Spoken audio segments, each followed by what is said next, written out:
Today's lesson, Genius at Work, focuses on three people that were at the center, at the heart of the revolution. I want to point out that we broke up the American colonies into three regions. It's interesting to find that each one of these men are from the different regions. We're going to start with John Adams. We'll start with Thomas Jefferson. Thomas Jefferson, of course, was from Virginia, the South.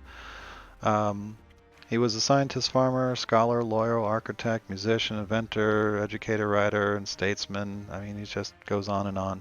He would become an excellent diplomat and president, but his main role here in the revolution was his writing, the Declaration of Independence, his thoughts of how to um, articulate things was second to none, and would be a guiding force for revolution.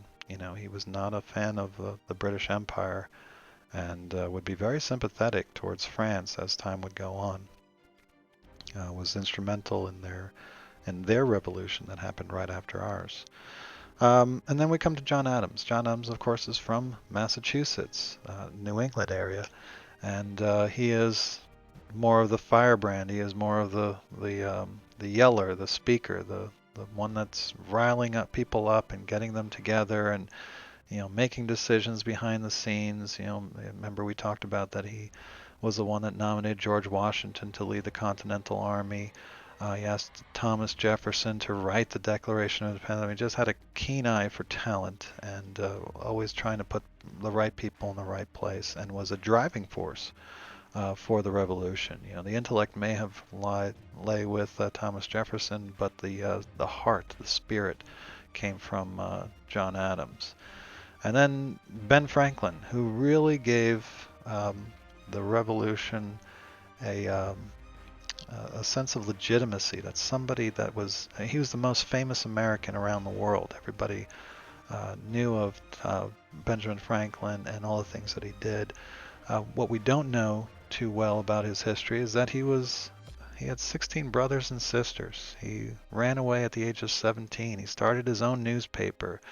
He started a library. He started a fire brigade, the first one in America. He headed up the post office. He was the first postmaster general.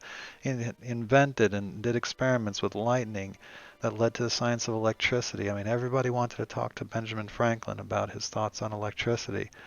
And, any one of them would have made him great, but he was all of these things. And then on top of it, his coup de grace, the thing that he was really famous for was that he was an amazing, I say fine diplomat. He was an amazing diplomat.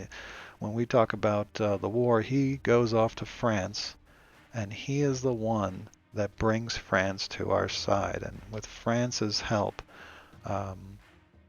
things are a lot easier for the Americans. I mean, it was very difficult doing things on their own, but with a superpower like France at their side, it changes the game, and Benjamin Franklin is the key to that. So that's it. That's all I really got to say. I just wanted to point out Abigail Adams. This is John Adams' wife.